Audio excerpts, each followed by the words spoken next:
মহাদেব ট্রিলজির শেষ পর্বে আপনাদের সকলকে স্বাগত জানাই। আজকে যে মন্দিরটি পরিদর্শন করাবো আপনাদের, সেটি অবস্থিত 2/5 বনমালী সরকার স্ট্রিটে। আমরা আজকে কথা বলবো বানেশ্বর শিব মন্দির নিয়ে, যা আজ বিলুপ্তির পথে। খুব একটা জনসঙ্গম না হওয়ায় মন্দিরটি অধিকাংশই সময় তালাবন্ধ থাকে, তাই ভক্তরা বাইরে থেকেই তাদের আরাধ্য দেবতার দর্শন পায়। একটি গণশৌচাগারের আড়ালে অবহেলায় ঢাকা পড়ে থাকা এবং বটগাছের শিখরে নিবিড় বন্ধনে ক্রমশ গ্রাস হতে থাকা এই মন্দিরটি কলকাতার টেরাকোটা শিল্পের এক চমৎকার নিদর্শন। অথচ এই মন্দিরের প্রতিষ্ঠাতা বা নির্মাণের সময়কাল সম্পর্কে কোথাও কোনো সুনির্দিষ্ট তথ্য পাওয়া যায় না। 22 ফুট বাই 19.5 ফুট আয়তনের এবং 35 ফুট উচ্চতা বিশিষ্ট এই মন্দিরটি বাংলার মন্দির স্থাপত্য রীতির আটচালা শৈলীতে নির্মিত। বর্তমানে এর কাঠামোটি অনেকাংশেই গাছের শিকড়ে গ্রাস হয়ে গেছে।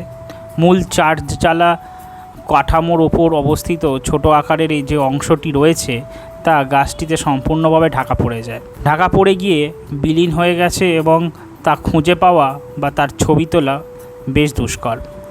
মনে হয় মন্দিরটিতে মূলত 3টি প্রবেশপথ ছিল: পূর্ব প্রবেশপথ, উত্তর প্রবেশপথ এবং দক্ষিণ দিকের প্রবেশপথ। কিন্তু পরবর্তীকালে উত্তর ও পূর্ব দিকের প্রবেশপথগুলো দেয়াল দিয়ে বন্ধ করে দেওয়া হয় এবং কেবল দক্ষিণ দিকের পথটি ব্যবহারের জন্য উন্মুক্ত করা রাখা হয়। বর্তমানে পৌরসভা কর্তৃক নির্মিত একটি গণশৌচাগারের কারণে পূর্ব দিকের দেওয়ালের টেরাকোটার কাজের নিচের অংশ ক্ষতিগ্রস্ত এবং উত্তর ও পশ্চিম দিক সংলগ্ন আবাসিক বাড়িঘর দ্বারা ঢাকা পড়ে গেছে। পূর্ব দিকের প্রবেশপথটি যে প্রধান প্রবেশপথ ছিল তা নিশ্চিত। তবে বিষয় হলো পূর্ব দিকের দেওয়ালের ওপরের অংশের অধিকাংশই শিল্পকর্মই এখনও অক্ষত রয়েছে। ভবনটির বাঁকানো কার্নিশে পোড়ামাটির ফলকের 3টি সারি রয়েছে, যদিও সেগুলো এখন জরাজীর্ণ অবস্থায়। এর অলঙ্করণের মধ্যে রয়েছে জ্যামিতিক ও লতাপাতার নকশা, যা অত্যন্ত নিপুণ কারুকার্যের পরিচয় বহন করে। দেয়ালগাত্রে পাখা শিল্পের নিদর্শন চোখে পড়ে। পাংখা হলো এক ধরনের চুনসুরকির প্রলেপ, যা ল্যাটেরাইট পাথরের দেওয়ালের উপর লাগানো হতো, যাতে তার উপর নানাবিধ অলঙ্করণ ফুটিয়ে তোলা যায়। গর্ভগৃহের ঠিক মাঝখানে স্থাপিত শিবলিঙ্গটি ছাড়া সেখানে দেখার মতো বিশেষ কিছু নেই। আমাদের দেখা মন্দিরটির মধ্যে এইটিই একমাত্র মন্দির যেখানে শিবলিঙ্গটি কোষ্ঠী পাথর দিয়ে তৈরি, যে পাথর দিয়ে মূলত সোনার বিশুদ্ধতা যাচাই করা হয়। স্বর্ণকাররা সাধারণত কোষ্ঠী পাথরের ছোট টুকরো ব্যবহার করেন, যা বেশ মূল্যবান। তাই স্বাভাবিকভাবেই এর প্রাচীনত্ব বা উপাদানের কথা বিবেচনা করলে এই শিবলিঙ্গটির মূল অপরিসীম। প্রায় 3.5 ফুট উচ্চতার এই বিগ্রহটি একটি কংক্রিটের কাঠামোর ওপর বসানো হয়েছে। সম্ভবত পাথরটিকে ধসে পড়া থেকে রক্ষা করার জন্যই এমন ব্যবস্থা করা হয়েছে। ঘরের এক কোণে থাকা একটি সোডিয়াম ভেপার ল্যাম্পের আলোয় জায়গাটি আলোকিত থাকে। অনেক আগে চুনকাম করা দেয়ালগুলো এখন স্যাঁতস্যাঁতে ও জরাজীর্ণ অবস্থায় রয়েছে। সাধারণ সময় এই মন্দিরটি খুব একটা জনসমাগমপূর্ণ না হওয়ায় বিগ্রহের নিত্য পূজা বা আচার অনুষ্ঠানও সম্ভবত নামমাত্রই পালন করা হয়। মন্দিরটি বিশাল আকারের হলেও এর উচ্চতা ও আয়তনের মধ্যে একটি সুন্দর সামঞ্জস্য রয়েছে। ডেভিড ম্যাকিলন তার temples of Calcutta, Bengal past and present বইতে উল্লেখ করেছেন যে কুমোরটুলির বনমালী সরকার স্ট্রিটের 2/5 নম্বরের ঠিকানায় অবস্থিত শিব মন্দিরটি সম্ভবত কলকাতার প্রাচীনতম মন্দির, যা কম বেশি তার আদিরূপেই টিকে আছে। আত্মারাম সরকারের 3 পুত্র, বনমালী, রাধাকৃষ্ণ, হরেকৃষ্ণ।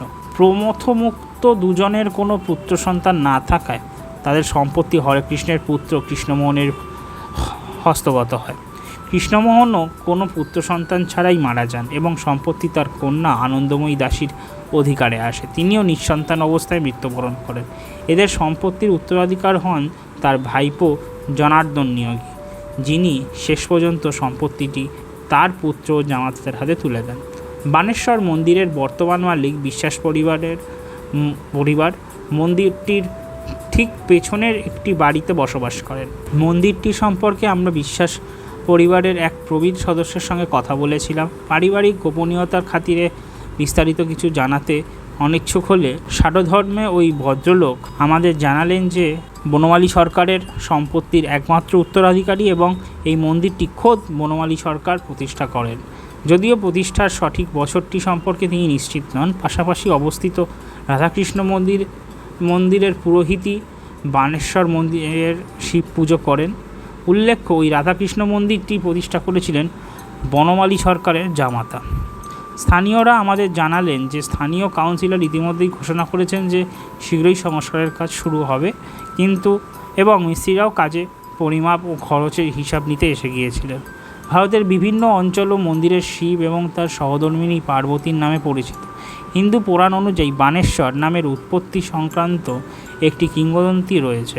এতে বলা হয়েছে যে অসুররাজ বান একবার ভগবান শিবকে নিজের রাজ্যে নিয়ে আসার উদ্দেশ্যে শিবলিঙ্গটি বহন করে নিয়ে যাচ্ছিলেন, কিন্তু যাত্রাপথে শিবলিঙ্গটি মাটিতে এমনভাবে আটকে যায় যে তার সরানো যায়নি এবং পরবর্তীকালে সেটি বানেশ্বর নামে পরিচিত লাভ করে।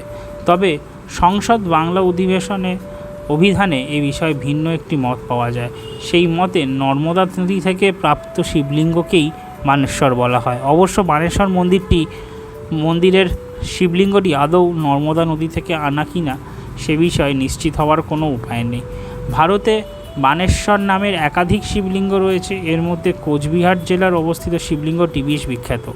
উত্তর কলকাতার আঁকাবাঁকা গলির মধ্যে দিক নির্দেশনা দেওয়া সত্ত্বেও ভালো হয় যদি আপনি এখানকার অবস্থানটি গুগল ম্যাপে দেখে নেন। এভাবেই আমাদের মহাদেব ট্রিলজি সমাপ্ত করছি। ভবিষ্যতে আমি কলকাতার অন্যান্য বিস্তৃত লোকচক্ষুর আড়ালে থাকা ও জরাজীর্ণ মন্দিরগুলি ঘুরে দেখব এবং সেই মন্দিরগুলোও আপনাদের সামনে নিয়ে আসার চেষ্টা করব। হর হর মহাদেব।